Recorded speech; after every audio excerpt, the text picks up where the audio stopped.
Hi guys, this is Fian and this is my first vlog. Pupunta kami ngayon ng Dayard. Kasama ko yung mga pinsan ko. And tignan natin kung masasarap yung food. Nandito ako sa bahay ng pinsan ko.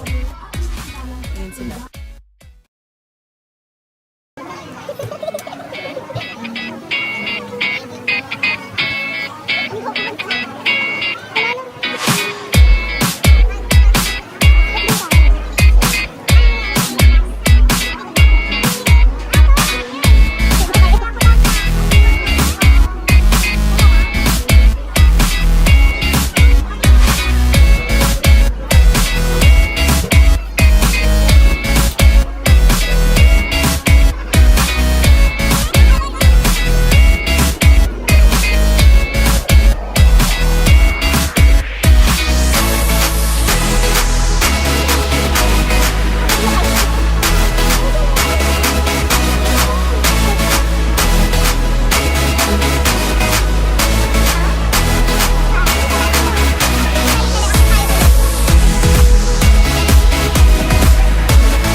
Sobrang okay. Sobrang maganda.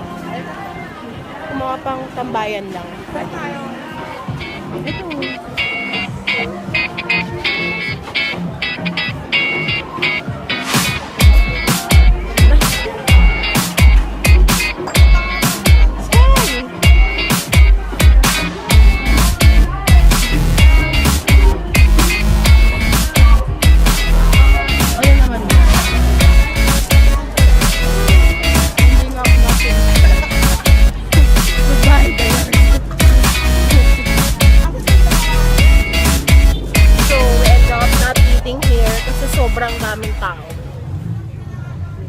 Sobrang daming tao, guys. Di ko alam kung bakit ganun. Siguro ganun talaga pag over. Baka masasarap yung food. We don't know. I never try pa naman. Ngayon pa lang. Ewan ko. So, ngayon lipat kami ng Padjar sa may Marikina. Let's see. So, goodbye Dayard. Epic fail. Super epic. Hi guys! Nandito na ako ngayon sa bahay. At sobrang napagod lang ako sa biyahe. Nagpabalik-balik kami ng Marikina. Dahil sobrang daming tao sa Dayard. At hindi kami nakakain dun, guys. Hindi kami nakakain. Sayang lang kasi sobrang ganda ng place. Kung place lang yung pag-usapan, maganda. Pero maliit siya. At sobrang daming tao. Hindi magkasya. Yun lang. Actually, meron pa naman mga space dun. Pero parang close yata. Hindi ko lang sure. May mga space, may onting space. Tapos yung dapat na space na pwestuhan namin, basa naman siya. So, di ba parang kung kakain ka naman ng basa, parang hindi ka naman komportable. Kaya we decide na magpunta na lang kami ng Kalumpang. Meron kasing bagong open doon na cafe na kakilala ng pamangkin ko. And super masarap naman siya, guys. Yung mga taga-Marikina na nanonood sa akin, punta kayo doon sa Padjar. Kaya yun. Sa may MA Rojas lang yun.